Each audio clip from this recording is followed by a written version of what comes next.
Welcome to Transmissions from Yonder Shore, a podcast for the mythic seeker at the liminal edge.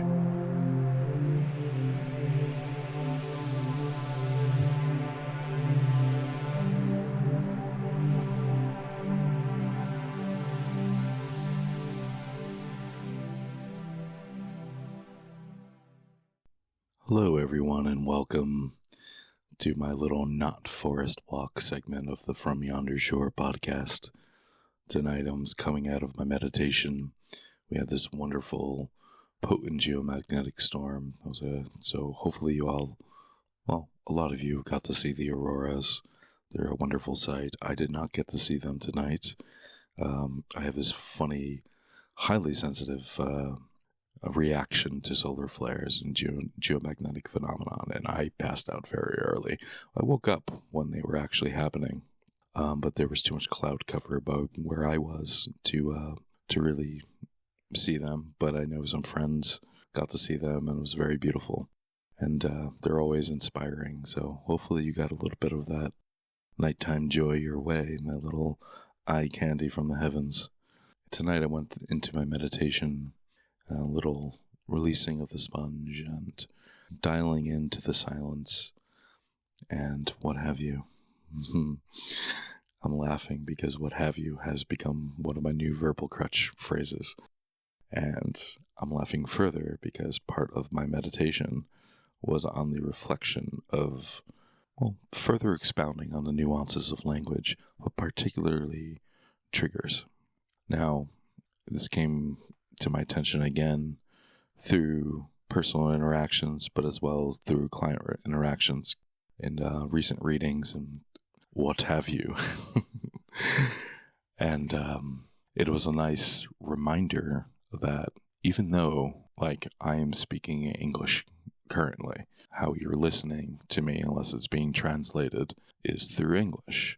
And even though that is a shared language, it's a bedrock foundational understanding and communication for us.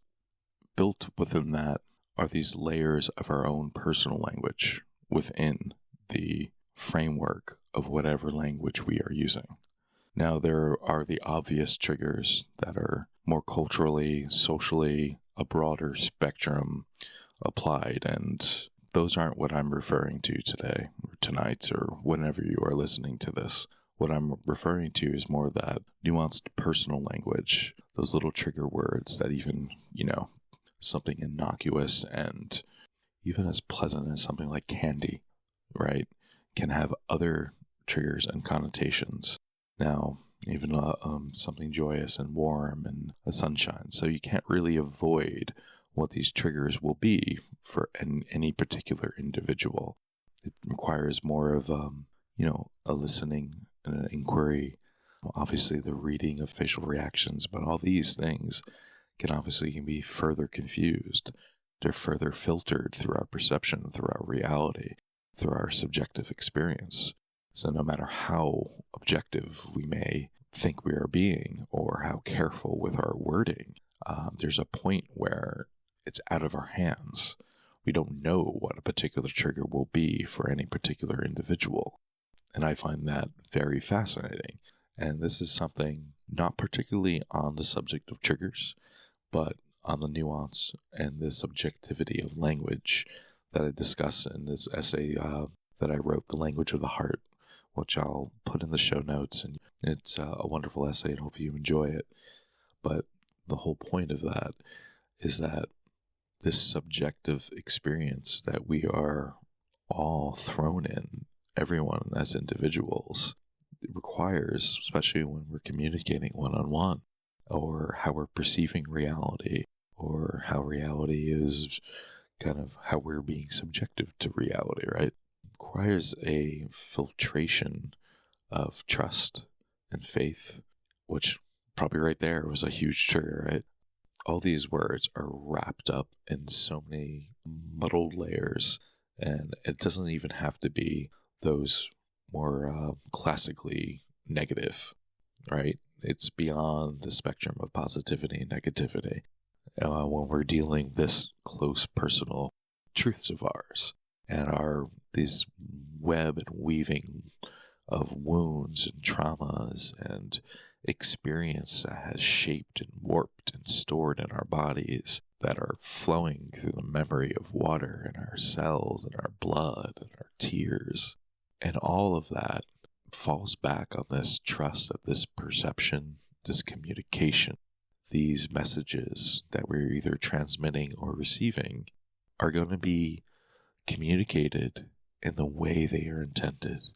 Obviously, there's no way to guarantee that. There's no way to ensure that based upon an individual experience. So you can only hope that whatever you are trying to transmit is being received accordingly. And that this is back to that title of the essay, The Language of the Heart, that heart filter, the heart mind, that awareness that ultimately knows that, like, I'm coming from a place of love. I'm coming from a place of at least my truth of that moment, wherever that broad perspective has been. Now I am thinking more in the realms of spheres and orbs, rather than a hierarchical kind of structure with this. That inner shell, that heart center, is rippling outward, and we can talk about it in terms of like spiral dynamics, integral theory, and things like that. And there's a lot of truth in that. But those are more words and concepts that might get confusing.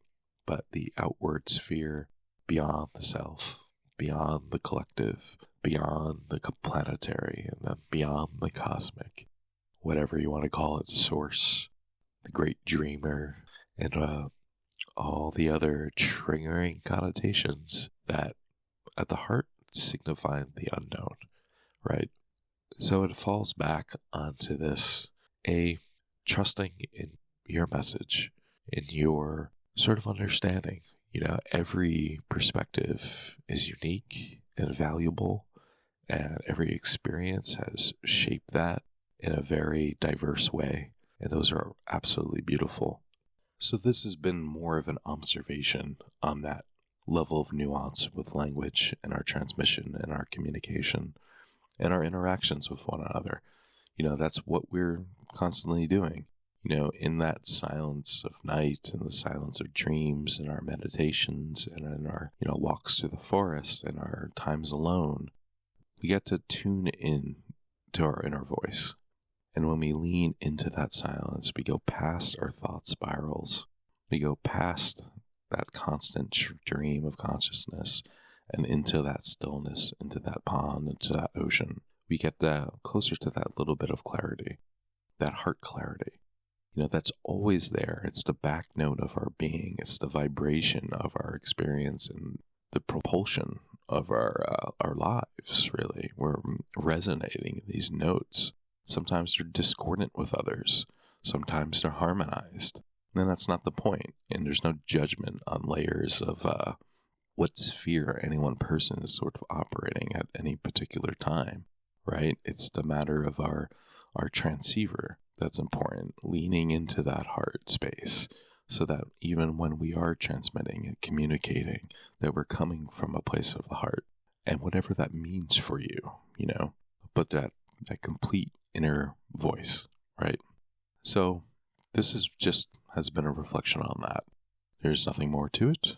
And you can, if you want to read further on philosophy of language, that language of the heart piece is wonderful. I had mentioned earlier the watery nature of memory, and it reminded me of the water installment of an elemental series of essays that one I greatly enjoy, because as a Cancer moon, as a Pisces rising, I love to swim in those tides, and I find it fascinating, just the emotional nature of memory and experience. So it's worthwhile with a nice companion with this. And until next time, hope you have a lovely day, a lovely week, a lovely month, a lovely year, and whatever place and time that you are listening to this. All right, take care.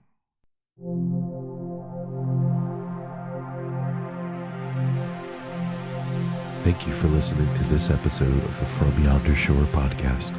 Sign up, subscribe, and stay tuned for the next transmission at www.fromyondershore.com.